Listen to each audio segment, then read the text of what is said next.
अस्सलामु अलैकुम वरहमतुल्लाहि वबरकातुहू। तो कैसे हैं बेटे आप लोग?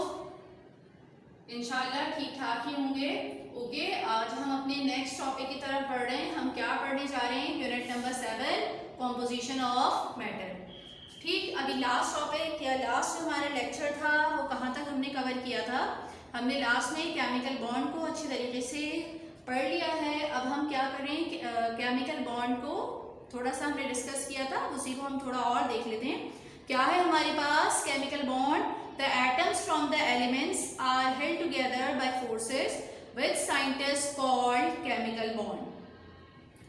क्या कह रहे हैं कि भाई बॉन्ड, हम पहले भी ये चीज डिस्कस कर चुके हैं कि बॉन्ड का मतलब है फोर्स ऑफ अट्रैक्शन।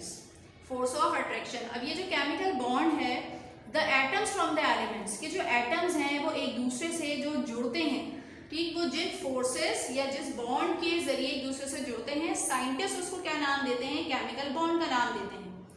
तो केमिकल बॉन्ड क्या है? केमिकल रिएक्शन के नतीजे में हमारे पास कुछ न्यू कंपाउंड्स फॉर्म होते हैं by the rearrangement of atoms, ठीक, और इनके दरमियान जो फोर्सेस हैं उन्हें हमने क्या नाम दिया है? केमिकल बॉन्ड का नाम दिया है। अच्छा, टाइप्स ऑफ केमिकल बॉन्ड हमारे पास यहाँ कितनी हैं? हमने यहाँ देखा ionic and covalent. Ionic bond हम कवर कर चुके हैं। अब हम अपने नेक्स्ट बॉन्ड को कवर करेंगे इंशाल्लाह आज, कोवेलेंट बॉन्ड को। क्या आपको मालूम है कि कोई भी एटम बॉन्डिंग क्यों करता है? क्यों उसके लिए बॉन्डिंग करना जरूरी है? बार बार हम ये बात पढ़ रहे हैं कि हर एटम क्या चाहता है? अपने आप को स्टेबल करना। और वो स्टेबिलिटी आती किस तरीके से है? जब वो अपना आउटर मोस्ट शेल कंप्लीट कर लेता है, ठीक है, आउटर मोस्ट शेल या अपना ऑक्टेट कंप्लीट करता है। सिर्फ हाइड्रोजन और हीलियम के केस में एटम अपना डुप्लेट कंप्लीट करते हैं, यानी उनके आउटर मोस्ट शेल में 2 इलेक्ट्रॉन्स की जरूरत है। लेकिन बाकी जितने भी आपके पास एलिमेंट्स हैं वो सब के सब अपना ऑक्टेट कंप्लीट करते हैं। ऑक्टेट कंप्लीट करने के लिए वो क्या करते हैं? बॉन्डिंग करते हैं, ठीक है। सम टाइम आयोनिक बॉन्ड और सम टाइम कोवेलेंट बॉन्ड। ये कंडीशन पर डिपेंड करता है कि कहाँ आयोनिक बॉन्ड बनेगा और कहाँ कोवेलेंट। ये हम अच्छी तरह डिटेल में कवर कर चुके हैं कि आयोनिक बॉन्ड कब फॉर्म होता है। चलिए आज हम अपना नेक्स्ट बॉन्ड देखते हैं, कोवेलेंट बॉन्ड। देखिए ये आपके पास क्या है? ऑक्सीजन एटम, ठीक है। ये कौन सा एटम है आपके पास? Oxygen atom. क्या है इसकी electronic configuration? Number of proton कितने हैं इसके? 8। नंबर ऑफ प्रोटॉन जितने होंगे उतने ही नंबर ऑफ इलेक्ट्रॉन्स भी होंगे। फर्स्ट शेल में इसके कितने इलेक्ट्रॉन्स हैं? 2 इलेक्ट्रॉन्स। एंड सेकेंड शेल में इसके कितने इलेक्ट्रॉन्स हैं? 2, 4, 5 एंड 6। यानी ऑक्सीजन को अपना आउटर मोस्ट शेल कंप्लीट करने के लिए कितने इलेक्ट्रॉन्स की जरूरत है? यस, 2 इलेक्ट्रॉन्स की। तो क्या ऑक्सीजन के लिए पॉसिबल है कि ये अपने 6 इलेक्ट्रॉन लूज कर दे? नहीं ना। इसके लिए क्या आसान है ना कि ये 2 इलेक्ट्रॉन्स को कहीं से गेन कर ले। अच्छा, अब इसी तरह आप यहाँ देखिए दूसरे एटम को, हाइड्रोजन को। यहाँ हाइड्रोजन के पास क्या है? आउटर मोस्ट शेल में 1 इलेक्ट्रॉन है। इसी तरह ये एक और हाइड्रोजन का एटम है और इसके भी आउटर मोस्ट शेल में 1 इलेक्ट्रॉन है। यानी इसको अपना डुप्लेट कंप्लीट करना है, इस हाइड्रोजन को भी और इस हाइड्रोजन को भी, और ऑक्सीजन को अपना ऑक्टेट कंप्लीट करना है। अब इसके लिए पॉसिबल नहीं है कि ये अपने 6 इलेक्ट्रॉन किसी को दे दे, और इसके लिए पॉसिबल नहीं है कि अपना एक इलेक्ट्रॉन किसी को दे दे। जब ऐसी कंडीशन हो कि जहां इलेक्ट्रॉन का ट्रांसफर पॉसिबल ना हो, तो वहां एक न्यू टाइप की फोर्स ऑफ अट्रैक्शन आती है, या एक न्यू कॉन्सेप्ट हम पढ़ने जा रहे हैं जिसे हम क्या कह रहे हैं? Sharing of electrons. क्या कह रहे हैं हम? Sharing of electrons. और शेयरिंग ऑफ इलेक्ट्रॉन से जो बॉन्ड बनता है उसे हम कोवेलेंट बॉन्ड कहते हैं, ठीक। The sharing of electrons between 2 और मोर atoms forms a covalent bond. यानी इलेक्ट्रॉन्स के दरमियान जो शेयरिंग हो रही है वो क्या, कौन से बॉन्ड को फॉर्म करेगी? कोवेलेंट बॉन्ड को। अभी हम इसको देख चुके हैं। अब यहाँ देखिए कि किस तरीके से वाटर मॉलिक्यूल की फॉर्मेशन हो रही है, एक ऑक्सीजन और 2 हाइड्रोजन के दरमियान। 6 इलेक्ट्रॉन हमने बात की ऑक्सीजन के आउटर मोस्ट शेल में कंप्लीट हैं, और 6 इलेक्ट्रॉन्स मौजूद हैं, और ऑक्टेट कंप्लीट करने के लिए इसको 2 इलेक्ट्रॉन्स की जरूरत है। बिल्कुल इसी तरह हाइड्रोजन को अपना आउटर मोस्ट शेल कंप्लीट करने के लिए एक इलेक्ट्रॉन्स की जरूरत है। ये जो 2 हाइड्रोजन के एटम हैं ये ऑक्सीजन एटम के साथ अपना एक इलेक्ट्रॉन क्या कर रहे हैं? शेयर कर रहे हैं। और इस शेयरिंग से क्या है कि अब ये जो हाइड्रोजन का एक इलेक्ट्रॉन है ये हाइड्रोजन के आउटर मोस्ट शेल में भी काउंट होगा और ये इलेक्ट्रॉन ऑक्सीजन के आउटर मोस्ट शेल में भी काउंट होगा। बिल्कुल इसी तरह ये जो दूसरा वाला हाइड्रोजन एटम है इसमें मौजूद ये इलेक्ट्रॉन ऑक्सीजन के आउटर मोस्ट शेल में भी काउंट होगा और ऑक्सीजन का जो इलेक्ट्रॉन है वो हाइड्रोजन के आउटर मोस्ट शेल में भी काउंट होगा। अब काउंट करके देखते हैं कि क्या इसका ऑक्टेट और इनका डुप्लेट कंप्लीट हो रहा है। अच्छा 2, 4, 5, 6, 7 एंड 8, ठीक है। 6 ऑक्सीजन के अपने इलेक्ट्रॉन्स हैं और एक इलेक्ट्रॉन इस हाइड्रोजन ने शेयर किया है और एक इलेक्ट्रॉन इस हाइड्रोजन ने शेयर किया है। इस तरह बाय शेयरिंग क्या है, ऑक्सीजन का आउटर मोस्ट शेल कंप्लीट हो गया। फिर आप हाइड्रोजन को देखिए, हाइड्रोजन के आउटर मोस्ट शेल में जस्ट 1 इलेक्ट्रॉन था। अब ये वाला जो ऑक्सीजन का इलेक्ट्रॉन है ये हाइड्रोजन के आउटर मोस्ट शेल में भी काउंट होगा। इस तरह से हाइड्रोजन क्या कर रहा है, अपना डुप्लेट कंप्लीट कर रहा है। और नेक्स्ट हाइड्रोजन को देखिए, ये एक इसके पास अपना इलेक्ट्रॉन मौजूद है और एक इसके पास ऑक्सीजन का इलेक्ट्रॉन मौजूद है। इस तरह से हाइड्रोजन अपना डुप्लेट कंप्लीट कर रहा है। तो आप हम ये अच्छी तरीके से देख सकते हैं और समझ सकते हैं कि इस तरह बाय शेयरिंग ऑफ इलेक्ट्रॉन ये जो एटम्स हैं इन्होंने अपने क्या करे हुए हैं, इलेक्ट्रॉन शेयर किए हुए हैं और शेयरिंग की वजह से ऑक्सीजन अपना ऑक्टेट कंप्लीट कर रहा है, हाइड्रोजन अपना डुप्लेट और ये वाला हाइड्रोजन अपना डुप्लेट कंप्लीट कर रहा है। तो ऐसी फोर्स ऑफ अट्रैक्शन जो एटम्स के दरमियान, ठीक है, ऐसी फोर्स ऑफ अट्रैक्शन जो क्या है, एटम्स के दरमियान शेयरिंग ऑफ इलेक्ट्रॉन की वजह से हो, उस बॉन्ड को हम क्या नाम देते हैं, कोवेलेंट बॉन्ड का नाम देते हैं। ठीक, देखिए इसकी छोटी सी एग्जांपल क्या है। अगर आप क्लास में देखें कि आप 2 फ्रेंड लंच लाते हैं और आपस में क्या करते हैं, आप शेयरिंग करते हैं। शेयरिंग करके अपना लंच आप लोग फिनिश करते हैं, क्या है भाई, आप भी बिल्कुल सैचुरेट हो जाते हैं, सही से आप अपना लंच कर लेते हैं, आपका पेट भर जाता है और आपकी फ्रेंड का भी। तो बिल्कुल इसी तरीके से हो रहा है कि ये भी स्टेबल हो गया, इसका भी आउटर मोस्ट शेल कंप्लीट हो गया ऑक्सीजन का, और इस हाइड्रोजन का भी और इस हाइड्रोजन का भी। तो इस बॉन्ड को हमने क्या नाम दिया, शाबाश, कोवेलेंट बॉन्ड का नाम दिया है। ये एक एग्जांपल हमने देख ली और हम देख चुके हैं। अब ये क्या बन गया, वाटर एक स्टेबल मॉलिक्यूल बन गया। नजर आता है ना आपको पानी अपनी डेली लाइफ में, ठीक। आप कभी भी इस तरह से नहीं देख सकते ना कि ऑक्सीजन अलग एक एटम है, हाइड्रोजन का एक एटम आपको नजर आ रहा है, या इस तरह नहीं नजर आ रहा होता। अब क्या है, ये मॉलिक्यूल की फॉर्मेशन हो गई। और मॉलिक्यूल क्या होता है, जिसकी अपने को इंडिविजुअल एग्जिस्टेंस होती है, ठीक है। तो with the help of sharing of electron, covalent bond form between 1 oxygen and 2 hydrogen atom. अपनी नेक्स्ट एग्जाम्पल की तरफ। अब यहाँ देखिए क्या है, नाइट्रोजन है, सिंबल इसका N है, मास नंबर इसका 14 और एटॉमिक नंबर यानी नंबर ऑफ प्रोटॉन 7। जितने नंबर ऑफ प्रोटॉन होते हैं उतने ही नंबर ऑफ इलेक्ट्रॉन्स होते हैं। अगर हम इलेक्ट्रॉनिक कॉन्फ़िगरेशन देखें तो क्या है कि फर्स्ट शेल में हमने कितने, 2 इलेक्ट्रॉन्स। अब कितने बच गए भाई, 5। वो 5 कहाँ आ गए, इसके आउटर मोस्ट शेल में आ गए। यानी नाइट्रोजन के आउटर मोस्ट शेल में 5 इलेक्ट्रॉन्स हैं। इसको कितने इलेक्ट्रॉन्स की जरूरत है, 3 इलेक्ट्रॉन्स की। ये अपने 5 तो लूज नहीं करेगा ना, ये क्या कर रहा है, इसको 3 इलेक्ट्रॉन्स की जरूरत है अपना आउटर मोस्ट शेल कंप्लीट करने के लिए।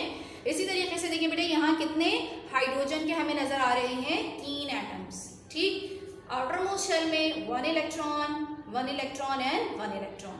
अब अगेन यहाँ क्या काम होगा कि नाइट्रोजन के लिए जैसा हम जानते हैं कि अपने इलेक्ट्रॉन को लूज करना आसानी नहीं है, यहाँ फिर से ये दोनों एटम्स क्या करेंगे, यानी ये 3 हाइड्रोजन के एटम और 1 नाइट्रोजन का एटम शेयरिंग ऑफ इलेक्ट्रॉन की तरफ जाएंगे। ये देखिए यहाँ क्या हो रहा है, ये 1 हाइड्रोजन का एटम, 1 नाइट्रोजन का।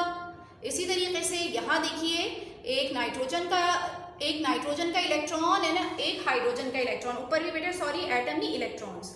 यहाँ भी देखिए इसी तरीके से 1 हाइड्रोजन का इलेक्ट्रॉन और 1 नाइट्रोजन का इलेक्ट्रॉन। अब हम काउंट करते हैं क्या इनका आउटर मोस्ट शेल सबका कंप्लीट हो रहा है या नहीं। ये देखिए 1 2 3 4 5 6 7 8। इस तरीके से बाय शेयरिंग ऑफ इलेक्ट्रॉन हमें क्या नजर आ रहा है कि एक नाइट्रोजन ने 3 हाइड्रोजन एटम के साथ क्या की है, शेयरिंग ऑफ इलेक्ट्रॉन की है और अपना आउटर मोस्ट शेल कंप्लीट किया है। नाइट्रोजन का आउटर मोस्ट शेल 8 इलेक्ट्रॉन से कंप्लीट हो रहा है और हाइड्रोजन का आउटर मोस्ट शेल 2 इलेक्ट्रॉन से कंप्लीट हो रहा है, एक उसका अपना और एक नाइट्रोजन का, ठीक है। ये देखिए इसका 2, इसका भी आउटर मोस्ट शेल कंप्लीट हो गया और यहाँ देखिए इस वाले हाइड्रोजन का, इसका भी आउटर मोस्ट शेल कंप्लीट हो गया, और इसका देखिए इसका भी आउटर मोस्ट शेल कंप्लीट हो गया। इस तरह ये जो शेयरिंग ऑफ इलेक्ट्रॉन से आपके पास जो फोर्स ऑफ अट्रैक्शन है, जिसने एक नाइट्रोजन और 3 हाइड्रोजन एटम को आपस में जोड़ के या ज्वाइन करके रखा हुआ है, उसको हम क्या नाम देते हैं? कोवेलेंट बॉन्ड का नाम देते हैं। यही डेफिनेशन पढ़ी ना हमने कि the sharing of electron between 2 और मोर atoms forms a covalent bond, यानी जो इलेक्ट्रॉन की शेयरिंग से जो कहाँ हो रही है sharing? Between different type of atom. जो भी बॉन्ड फॉर्मेशन हो रही है वो क्या हो रही है? कोवेलेंट बॉन्ड की फॉर्मेशन हो रही है। और हमारे पास कौन सा न्यू कंपाउंड बन रहा है? अमोनिया। क्या नाम है इसका? अमोनिया। और ये एक गैस है और इसका फॉर्मूला क्या है? NH3, कि एक नाइट्रोजन और 3 हाइड्रोजन एटम। तो आपने देखा कि किस तरीके से मॉलिक्यूल ऑफ अमोनिया बना by sharing of electron. Outer most shell में 5 इलेक्ट्रॉन्स और ये 3 हाइड्रोजन एटम जो हैं जिनके आउटर मोस्ट शेल में 1 इलेक्ट्रॉन है, ये क्या कर रहे हैं? इस नाइट्रोजन के साथ शेयरिंग कर रहे हैं। इस तरह से ये अपना आउटर मोस्ट शेल 8 इलेक्ट्रॉन से कंप्लीट कर रहा है, ये हाइड्रोजन अपना आउटर मोस्ट शेल 2 इलेक्ट्रॉन से, ये भी और ये भी। और हमारे पास एक स्टेबल कंपाउंड, क्योंकि हम बार बार यही बात कर रहे हैं कि जो बॉन्ड फॉर्मेशन हो रही है इसका रीजन क्या है? स्टेबिलिटी। अब यहाँ क्या हो गया? ये कंपाउंड स्टेबल है, जिसे हम अमोनिया के नाम से जानते हैं। ठीक है, अब हमारे बॉन्ड, अब हम चलते हैं अपनी नेक्स्ट हेडिंग की तरफ, जो क्या है? मॉलिक्यूल। मॉलिक्यूल क्या है भाई? Small group of atoms which are held together by covalent bond, यानी एटम्स के छोटे छोटे ग्रुप्स वो आपस में जिस बॉन्ड या जिस फोर्स के थ्रू ज्वाइन हुए हैं उसे हमने क्या नाम दिया हुआ है? कोवेलेंट बॉन्ड का। फॉर एग्जाम्पल देखें वाटर, इसमें कितने? 2 हाइड्रोजन और ऑक्सीजन के एटम आपस में ज्वाइन हुए हैं with the help of covalent bond. Oxygen, 2 oxygen के एटम है, यहाँ 1 कार्बन और 2 ऑक्सीजन के एटम है, कार्बन डाइऑक्साइड बना रहे हैं। यहाँ 2 हाइड्रोजन के एटम है, यहाँ जस्ट 1 एटम है नियॉन का, और यहाँ 1 नाइट्रोजन और 3 हाइड्रोजन एटम है, और ये क्या बना रहे हैं? अमोनिया। देखिए बेटे, मॉलिक्यूल के लिए ना एक बात अच्छी तरह जहन में बिठा लें कि मॉलिक्यूल हम किसे कहते हैं? हम 2 या 2 से ज़्यादा एटम आपस में ज्वाइन हुए हैं with the help of forces या कोवेलेंट बॉन्ड, चाहे वो एटम सेम हो, चाहे वो एटम डिफरेंट हो, चाहे वो सिर्फ सिंगल एटम हो। मॉलिक्यूल क्या है? कि जिस भी सब्सटेंस की इंडिविजुअल एग्जिस्टेंस है, जो भी आपका सब्सटेंस इंडिविजुअल एग्जिस्ट कर सकता है, वो आपको क्या सब्सटेंस क्या कहलाता है? मॉलिक्यूल कहलाता है। चाहे वो मोनोएटॉमिक मॉलिक्यूल हो, यानी एक एटम पे कंसिस्ट करे, 2 एटम पे कंसिस्ट करे, 2 से ज्यादा पे कंसिस्ट करे, एटम सेम हो या एटम डिफरेंट हो, इससे हमें कोई फर्क नहीं पड़ता। अगर उसकी इंडिविजुअल एग्जिस्टेंस है दैट मीन्स कि वो मॉलिक्यूल है। ठीक, अच्छा, मॉलिक्यूल जो है वो इतनी ब्रॉड टर्म नहीं है, इसमें जो अगर बॉन्ड फॉर्मेशन होगी, यानी अगर कोई आपको सब्सटेंस नजर आ रहा है कि 2 या 2 से ज्यादा एटम आपस में ज्वाइन हुए हुए, तो जो बॉन्डिंग मॉलिक्यूलर कंपाउंड में मौजूद होती है वो कोवेलेंट बॉन्ड बनेगा। वो बॉन्डिंग कौन सी होगी? हमेशा सिर्फ कोवेलेंट बॉन्डिंग होगी। मॉलिक्यूल में कभी भी आयोनिक बॉन्डिंग नहीं होती। तो मॉलिक्यूल में आप 2 बातें याद रखेंगी, एक तो इसमें जो बॉन्डिंग है वो कोवेलेंट है, दूसरी अगर इसकी इंडिविजुअल एक्सिस्टेंस है तो वो सब्सटेंस मॉलिक्यूल है। ठीक है, आइए next topic, compound. Next heading क्या है आपके पास? कंपाउंड की। कंपाउंड क्या होते हैं? When atoms are held together by chemical bond, compounds are form. जब भी एटम्स केमिकल बॉन्ड के जरिए आपस में एक दूसरे से जुड़ते हैं या मिलते हैं तो वो किसकी फॉर्मेशन करते हैं? कंपाउंड्स की फॉर्मेशन करते हैं। अब हमारे पास कितने टाइप से कंपाउंड है? यहाँ देखिए, आयोनिक एंड कोवेलेंट। अगर आपका बॉन्ड आयोनिक है, अगर केमिकल बॉन्ड आयोनिक है तो कंपाउंड भी कौन सा होगा? आयोनिक। अगर आपका बॉन्ड कोवेलेंट है तो उससे बनने वाला कंपाउंड भी कौन सा होगा? कोवेलेंट होगा। हम ये बात बार बार कह रहे हैं कि मॉलिक्यूल की टर्म हम कोवेलेंट कंपाउंड्स के लिए तो यूज करते हैं, लेकिन हम मॉलिक्यूल की टर्म कभी भी आयोनिक कंपाउंड के लिए यूज नहीं करते, क्योंकि ये हमें हमेशा क्लस्टर की फॉर्म में मिलते हैं, मॉलिक्यूल की फॉर्म में नहीं मिलते।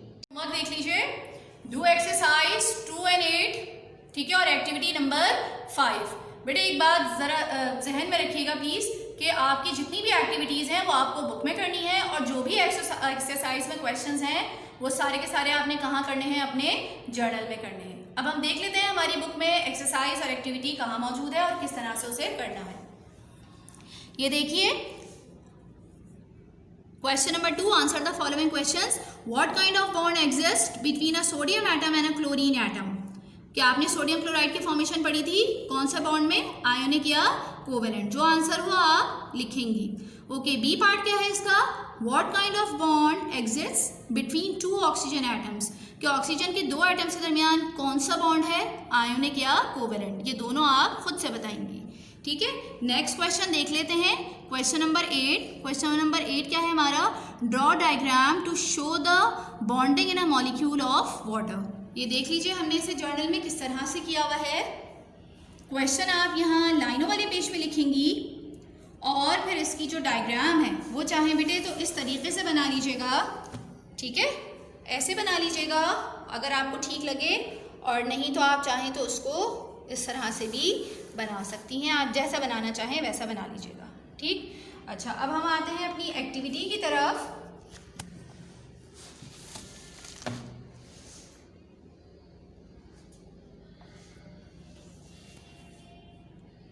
पेज नंबर 69, एक्टिविटी नंबर 5,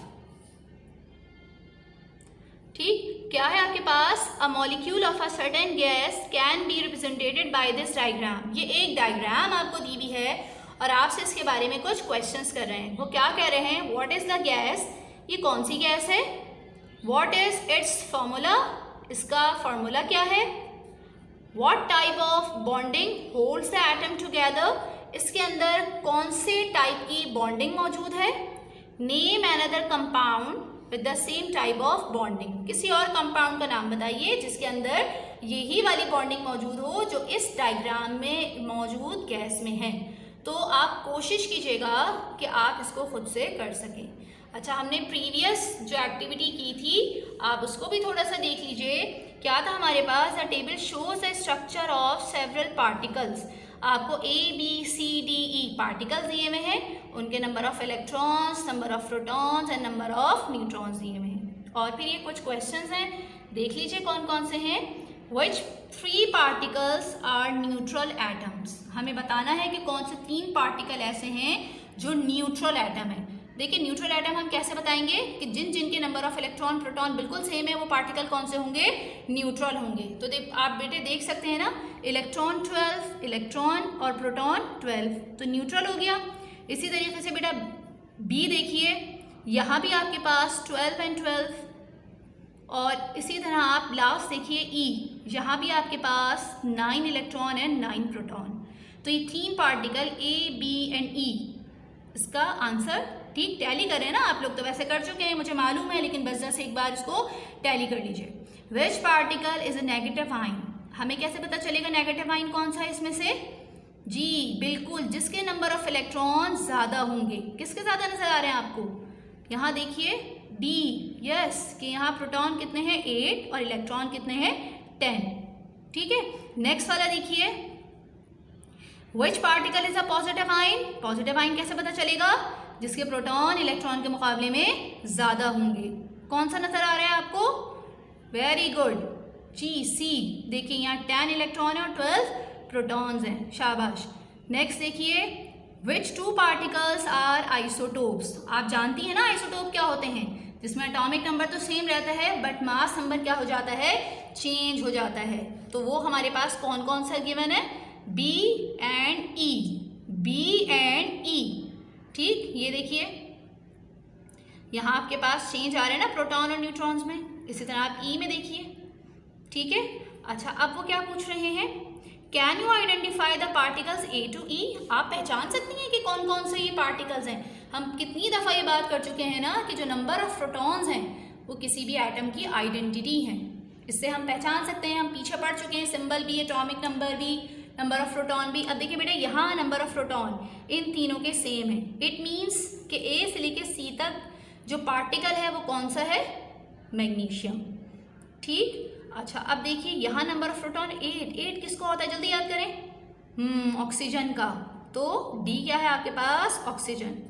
और प्रोटॉन 9 किसके थे? 9? यस, फ्लोरीन के। तो आपने टैली कर लिया, शाबाश। जिसने अच्छा किया, जिसने पूरे खुद से किए हैं, सही किए हैं, उनके लिए एक्सेलेंट। और जिनकी कोई कमी है तो प्लीज़ थोड़ी सी प्रैक्टिस कीजिए ताकि आप इसमें परफेक्ट हो सकें। चलिए जी, आज के लिए इतना ही। इंशाल्लाह अब हम अपनी अगली वीडियो में मिलेंगे। जब तक के लिए अल्लाह हाफ़िज़।